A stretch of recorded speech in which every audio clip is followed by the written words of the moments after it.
Hello, and welcome back to the Paranormal Podcast. I'm Dan Pasella, lead investigator for Orange County, New York Paranormal. And for those of you who are new to the festivities, please subscribe, rate, review. If you're watching the video version of this on Facebook and YouTube, hit that subscribe button, that like button, and tell your friends. Podcast is growing. Very happy to announce that. It's getting more and more out there, and we're talking to more and more people, and that's just fantastic. So what are we going to talk about today? Well, last week we had an interview with Rhea Hayes, the former executive director of the Museum of Wayne County History. If you haven't had a chance to listen to that, go back and check that one out, because it was Rhea had a lot to say and was very insightful and very open in sharing her experiences with the paranormal in that location. Today, back in the office, back in the headquarters here, and today's topic is something that we talk about a lot when we do events. We talk about when we do a lot of interviews and in podcasts and news stories and articles that we get interviewed for. And I wanted to talk about it here. And it's an interesting topic, and it's a delicate topic. And just understand that all the things I'm going to say about this topic are my opinion. I'm probably not right, but I'm probably not 100% wrong either. So these are my observations over doing this for the last couple of years and being interested in the paranormal most of my life. These are some of my observations, and the topic is paranormal television and the double-edged sword that paranormal television is. And if you're like me at all, I mean, TV was your first introduction into the field of the paranormal. It was mine. It was a lot of people we talked to. What was your favorite paranormal show that got you into the field? Leave a comment or leave it in your review on a podcast platform. Interested to see where your interests came from. But that's what it was. I loved shows like Ghost Hunters, the original one. And Ghost Adventures. Don't judge me. I know it's dramatic. But I enjoyed those shows. I found them entertaining, and I watched them, and I grew passionate about it. And I wanted to find books, and I wanted to find articles, and I wanted to research.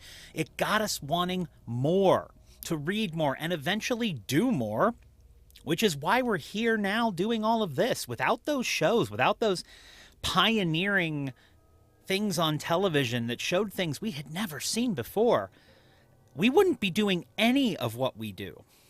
But, however, over the last few years, we've come to the conclusion that paranormal television is at best a double-edged sword for those of us who investigate the paranormal. And sadly, because of that, we have found that our enjoyment of that television has dwindled, unfortunately. And I want to talk about why the negative aspects of paranormal television and the positive ones too, because as I said, double-edged sword. There's good and there's bad. So let's start off with some of what I feel are the negative effects of paranormal television. Now, first off, anything that engages interest in the paranormal field is good. Let's just get that out of the way. Anything. But here are the downsides to that. Firstly, there's a lot of people who think what the shows put on television is accurate as to how paranormal investigations go and what happens during them. And it's not. But it's drama. It's television. You have to have eyes on television. In order for it to stay on television, there has to be people watching it. So it has to be entertaining. I completely get it. But these shows, the vast majority of them, what they show is not even close to the real thing.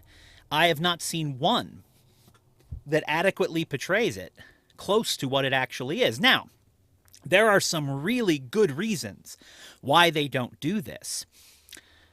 Listen closely. You hear that? That's silence. That's what most of an investigation sounds like. Quiet and silence. Most people would turn their television immediately. Most people would switch over to something else. It felt weird being silent for what? The 3 seconds I didn't say anything on a podcast. Imagine what that would be on television.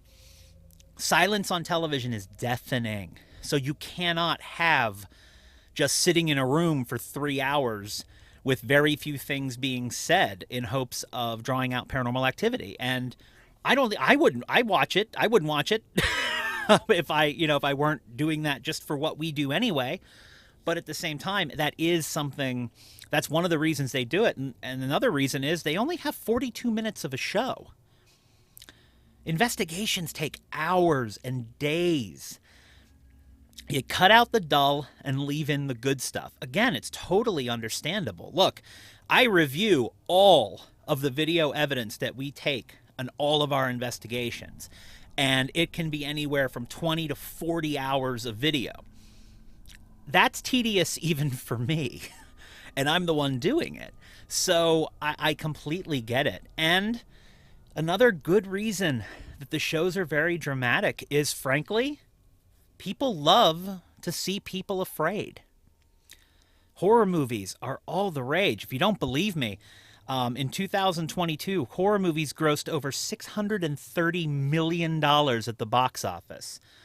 Thanks to thenumbers.com for that stat. That's amazing. But think about it. It's true. When do horror movies come out? Most of the time, they come out in the fall when people are in that Halloween mood. They want to be afraid. People like to be afraid themselves, to have a jump scare, and to watch people be afraid.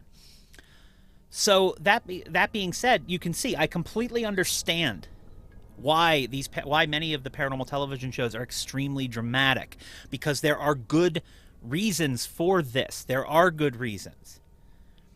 However, there is a downside. I believe it to be an unintended downside. But there are downsides to this. The first major downside is that it makes folks believe that paranormal investigators are experts on everything. And that's just not the case. Look, anyone can decide to become a paranormal investigator.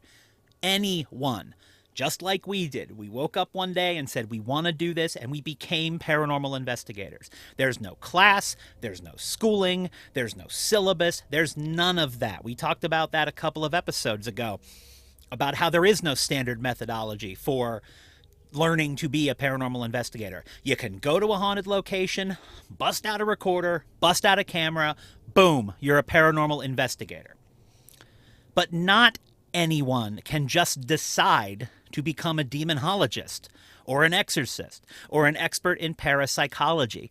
Those things take experience, training, and there are set ways of becoming. There are set standards, set methodology.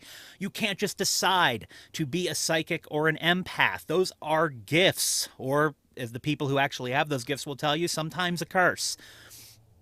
You shouldn't just pull out a Ouija board and start asking questions. A lot of people feel that as investigators, we are supposed to know how to do all of these things. And we are not experts on everything. And you have to know what you're an expert on before you decide to take on something. Because I feel like the television shows encourage people to seek out the darker stuff and to open doors that they don't know how to close. There's one universal truth we have discovered about the paranormal field. If you go looking for trouble, you are likely going to find it. This stuff can be dangerous. And I'm not talking about, my wife and co-founder Emily being pushed down the stairs at the Berlin County Prison. That's dangerous. But it can also be dangerous psychologically, mentally. Some people have experiences that scar them for the rest of their lives. And I think we see them doing it on television, go, oh, that looks like fun. What we don't see are some of the circumstances of it and some of the post things that can happen. These folks have been doing this a long time. But if somebody who's not an expert in demonology goes out and tries to hunt demons, there's gonna be trouble. And one of the drawbacks of paranormal television is it makes a lot of folks feel like, oh, I can do that. And you can be an investigator the moment you decide you want to be one. You can't be an expert on a lot of the darker stuff and the religious stuff that comes with it. You have to know your limitations, as Clint Eastwood once famously said. And I, sometimes we see people, and I've talked to a lot of people who don't know their limitations, and I really hope and pray that they don't get themselves into trouble, because I know they're not going to listen to me when I tell them not to open doors they can't close. But it is partially because of the paranormal television that they feel they can do that. One of the other unfortunate side effects of paranormal television is also that it leads you to feel, I feel that it leads you to think that things are common that aren't common. The drama of it is helped by the idea that there are demons everywhere, that you're going to get attachments, that spirits attack. Look, Satan is not in everybody's basement. It seems like some shows, they run into demons every week. And it's because they're looking for it. They're actively seeking out places with that kind of history, place with that kind of thing. It's good TV. I'm not going to lie to you. It's good TV watching this stuff happen. It's dramatic, but it's not true to form. And spirits also, they don't always follow you home. I mean, we've been investigating for years. We've never had anything follow us home. And those kind of attachments, they again, it's something that it's almost perceived to happen every week. And it doesn't. Actually, one of my big critiques of many of the paranormal television shows is that they talk about attachments, but they don't talk about how to prevent them. They don't talk about the different things you can do, the different things you can say. If depending on if you want to wear religious symbols, if you want to wear crystals or something like that, there are ways that you can defend yourself. They don't talk about that. They just talk about, oh, this spirit followed me home. And I really noticed the negative effect on this.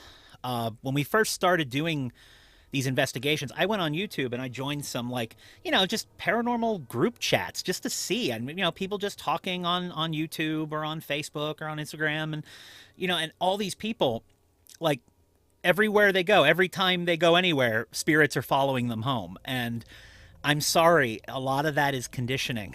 A lot of that is conditioning from watching these things happen and believing they happen all the time, and then believing they happen to you all the time. I'm not saying it doesn't happen, and I'm not saying people don't get affected by that, but it's not something that happens all the time. And if you take the right precautions and you're not looking for trouble, it's likely not going to happen. The other thing is that spirits don't attack all the time.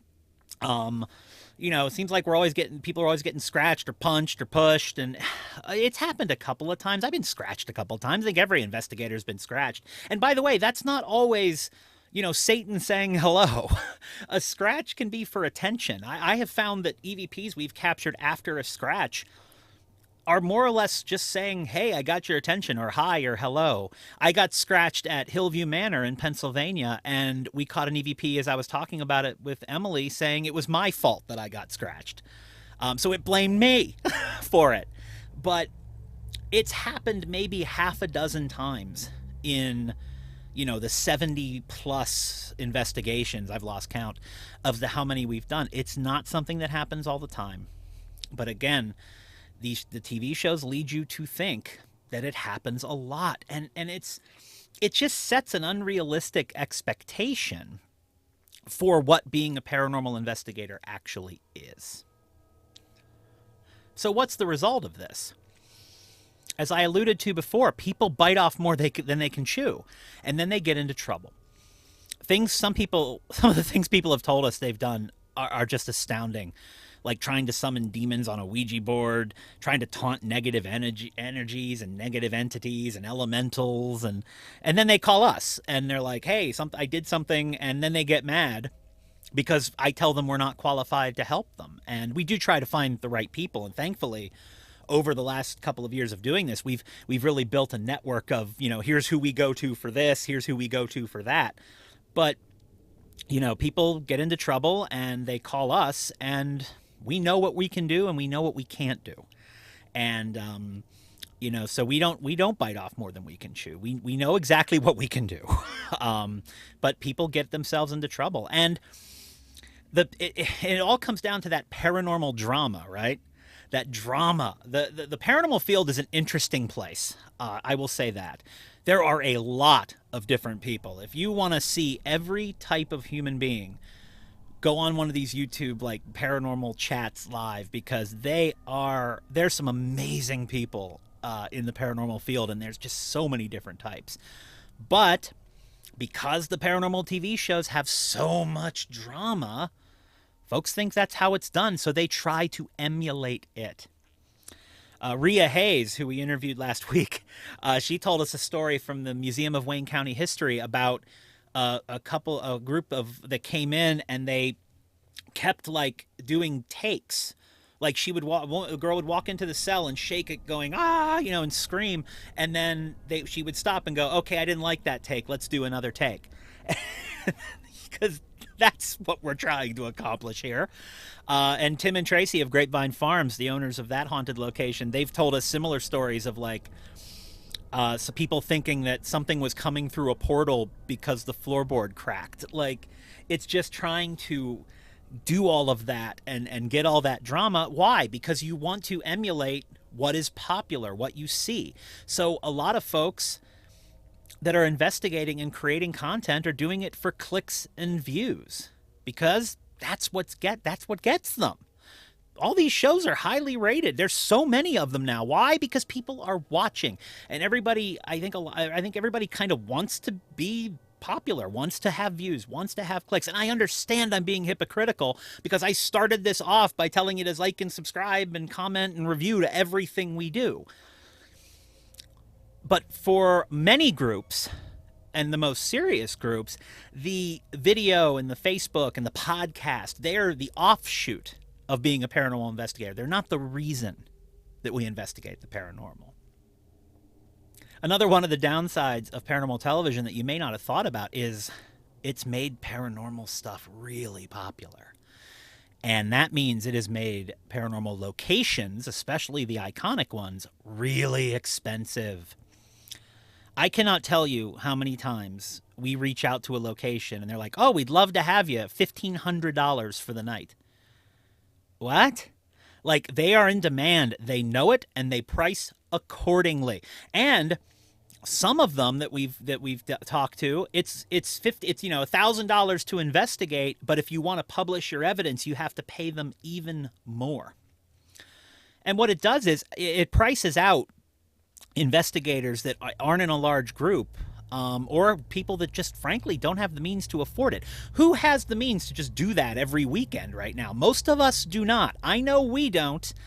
And because of that, it just prices you out. Now, I do get the idea of charging to investigate, because that way you can kind of, weed out anyone who really isn't serious. But some of the rates that we get back, oh my goodness, Emily will tell me some of the prices she's quoted, and it just boggles your mind. And it's not only the locations that are expensive.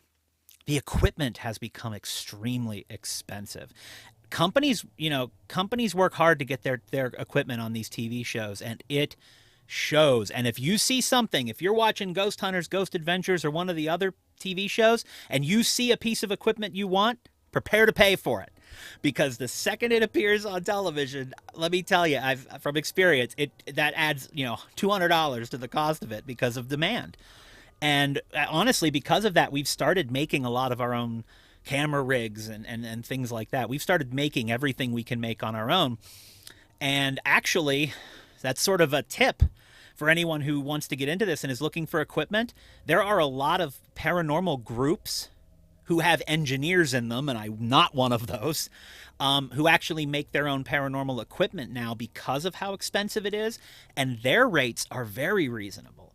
I've actually, had great conversations with some investigators who've become engineers, and I've bought equipment from them that works really, really well.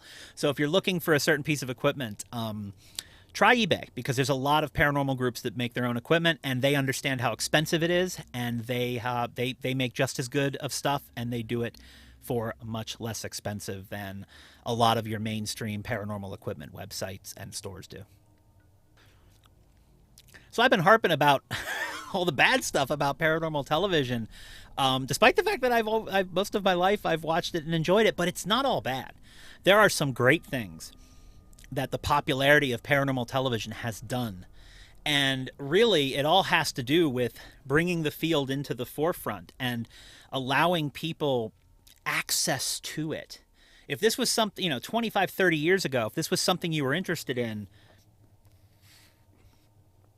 you were the only person really who could be in. You didn't know there were other people. You didn't know anyone or any groups or anywhere you could go for resources. You were sort of an oddball.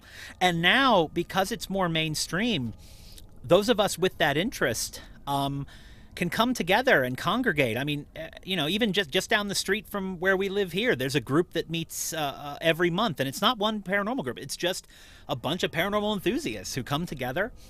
And, they'll have guest speakers once in a while, or they just get together and talk. And that's good. That kind of community building within the paranormal community. There's good sides to having a community, and which is that.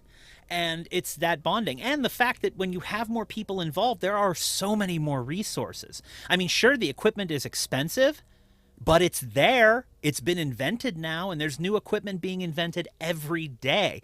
If it wasn't so mainstream, if it wasn't so popular because of the shows, you wouldn't have any of that. You wouldn't have all these advances in technology and advances. Every day, it seems like I get a notification from one of the websites that I follow about some new piece of equipment that does something better, does something more specific, that's fine-tuning the art of paranormal investigation in a way that it couldn't do it if the money wasn't there. And because the popularity is there, the money is there. There's also so many more materials out there now.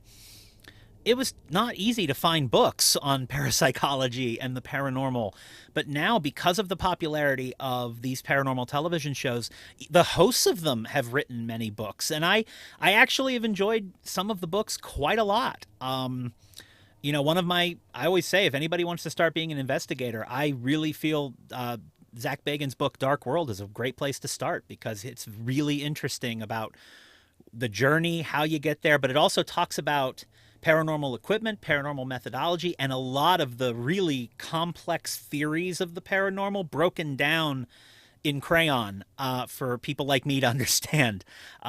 That's a good book, but those books wouldn't exist without that popularity.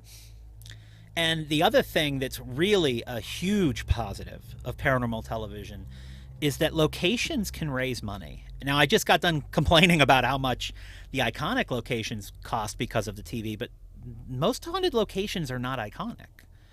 Most of them are businesses or museums or historical societies, and most of those businesses, like most businesses nowadays, are struggling. And a lot of them supplement their fundraising and supplement their income and supplement their business by, charging a couple bucks for a paranormal investigation, or not $1,000, but, a little bit here, doing events. We do a lot of events in October and through the year for museums and historical societies and small businesses. And I mean, we don't charge for anything we do, so it all goes back to the organization. And the popularity of paranormal television, I guarantee you, has saved more than one museum and more than one historical society from having to either fold or really downsize. So that's been a plus. It's actually, the popularity of paranormal television has helped so many places and so many haunted locations that you're never going to see on Ghost Hunters, Ghost Adventures, any of them. You're not going to see them there. But for folks like us, for investigators like us, and trust me, there are thousands, these diamonds in the rough, losing those would be losing the backbone of the paranormal research and paranormal locations, because they're really, at least for us, the most fascinating places. And some of the best friends we've made in this journey have been from those places. So as much as I harped on on a lot of the negative stuff, if it weren't so popular, we wouldn't be selling out events in places like Grapevine Farms and Hyde Hall and the Museum of Wayne County History and all these places that these events sell out really fast. And it's not because of us. It's because of the popularity of the paranormal. It's when we go to have events, another interesting benefit is that the folks who come to them, they're fascinated in the process a little bit. Now, we do get some who get really bored and complain and be like, well, why is nothing happening? Well, because nothing happens most of the time. But some people who've really done the research and the reading and have really looked into it, they relish that opportunity to get involved in that. Heck, that's how Emily and I started was going to paranormal events where you buy a ticket and you show up and you get to go through a place and sometimes use other people's equipment. That's how we started doing this. Those events wouldn't exist without it. And honestly, these iconic locations wouldn't be iconic. They'd be gone. They'd be abandoned buildings. Rolling Hills Asylum in Geneva, the first place we ever went, would be a crumbling, condemned building if it weren't for paranormal television and making that popular. Same with Hillview Manor, same with thousands of even the iconic locations that have relied and benefited from the popularity of paranormal television. It's a double-edged sword, to be sure, but does the good outweigh the bad? You tell me in the comment sections or in the review, because I can argue it either way. I will happily admit, though, that despite the warts, paranormal television has done me more good than harm. And I think it's also probably done the field more good than harm, even though it has created some issues here and there. So since our last episode, we've been pretty busy. We've done a couple of investigations. We investigated the Gilboa Museum a couple of weeks ago. We did the Omen Theater right after our interview that was our last podcast episode. And on our Facebook and YouTube channel this last week, we put out our investigation video for the Museum of Wayne County History. That just came out and has been received really well. And I was proud of that one. I enjoyed that investigation. I thought the video turned out really well. In our videos, we try to show the investigation along with the evidence, but we also, we take what we do very seriously, but we don't take ourselves too seriously. And I thought that really came through. So if you get a chance to check out that video, please do, because it's if you want to get to know us and the kind of investigators we are, I definitely check that out, because everybody's personality comes through on that one. It was really cold, and you'll hear us talk about how cold it was because we were up there in January. But there was some really fascinating things that happened during that investigation, and a couple of them I just want to talk about because it's interesting. Because what do you do? We're talking about paranormal television and all this stuff, but what do you do when Emily was sitting in the cell and I wasn't there? I was putting a battery in something, and she hears footsteps on the catwalk above her in the prison. That's just not something. That's not something you're ever prepared for. It's not something you ever, you hope it happens. You absolutely hope it happens. But when it happens, you're like, huh. And she thought I had come back into the room. That's how loud these footsteps were, and you can actually hear it in the video, because it sounded like somebody was walking up on her. And when she found out it wasn't me, she was like, okay, who's there? And apparently there was somebody there, because we did capture a couple of EVPs in there. But you're in a small concrete cell, and when I mean small, it's about 4 feet wide and about 8 feet long, and you are alone, and it's pitch black, and it's concrete, and it's cold, and you hear footsteps coming up on you. Let us know. Let me know if you'd stay in the cell for that, because I'm always saying you don't know till you know, and until you're going to run toward it or away from it. But those footprints, that footprint thing was probably one of the most interesting things that's happened there. And also the thing we talked about in the video that I think is worth talking about is the spiritual connection that the living folks have to the spirits in the place. Rhea, who we spoke to last week, she's the former executive director of the Museum of Wayne County History. That was her pretty much last day on the job. She actually had us come up because she said, I want to do one more investigation with you. Can you come up in January? And, January, Rochester, New York, weather's great. But absolutely, we wanted to investigate it again with Rhea. And when we offered her a chance to say, hey, do you want to say goodbye to the spirits? And she did toward the end. And when she did, you can see light anomalies flying by her as she's doing it. And then that whole room just completely changed. It got heavy in there, and the way that things get heavy when when paranormal activity starts. And then we had that really loud scratch that, both cameras heard it. We heard it. I thought somebody was, scratching the glass panes in the museum or something. And, It's interesting because I do feel that was the spirits reacting to Rhea and saying goodbye to her in their own way. Because when you become that embedded into a location, it becomes part of you and you become part of them. And I always say, dealing with the dead is not that much different than dealing with the living. We form relationships. The spirits get to know you, you get to know the spirits. And in places where folks live around and have been around the spirits for years and years and years, we're going to interview some folks who've owned their business and building for 20 years and have gotten to know the spirits pretty well. And it's interesting to see that they did appear to respond to Rhea saying goodbye, and it was fulfilling for me. I hope it was fulfilling for her, and it definitely comes across in the video as if, because she was very, very genuine in her thoughts and what she said when she left, and I feel like the spirits gave her a nice send off. And that's the only drama.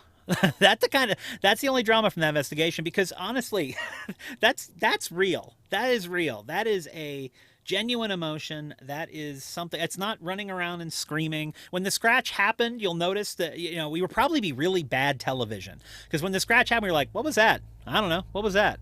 Okay, let's check. Like, there was no cursing, there was no running around, there was no screaming. It was just, hey, we came here for this, so let's see what we can do with it. And and that takes us back to the main topic of today, is that paranormal television, as I said, it's done more good than bad. I give you that. I believe that. And for what we laid out, the good and the bad, you can make up your own mind and let us know what you think. But when it comes to investigating the paranormal, the TV shows are not the standard. When you investigate the paranormal, a quiet, calm, steady investigation, that's what's normal. Take care, everybody. Thank you for watching. Thank you for tuning in, and we will see you next time.